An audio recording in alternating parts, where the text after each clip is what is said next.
compus o poezie pentru tine și am muncit mult la ea. Am emoții acum. Am emoții și o să vă zic când e gata, e un pic mai lunguță, așa că dacă mă încurc un pic la poezie, e că am emoții.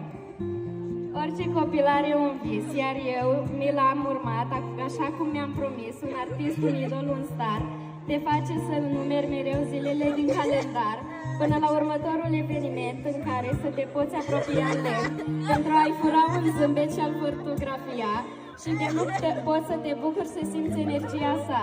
Însă eu sunt mai norocoasă, Panda Tour organizează o tabără frumoasă, cu cea pe care o generație întreagă o idolizează.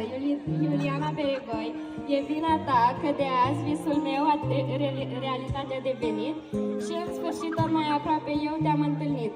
Atât de mult m-ai inspirat, căci de canto de îndată m-am apucat, pe toate scenele pe care am urcat, cover, după piesele tale eu am cântat, chiar și videoclipuri după acestea eu am filmat.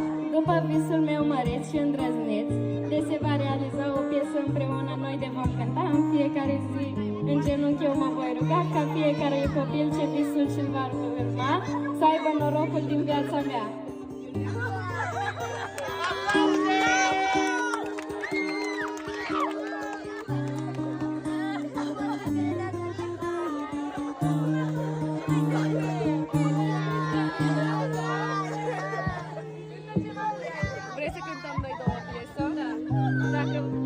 Hai să cântăm o piesă. Cum te cheamă? Antonia. Antonia, cu Antonia. Și o să facem niște... O să facem la un moment dat o piesă împreună, îți promit. O să vezi. Pentru că toate visurile devin realitate, să știți.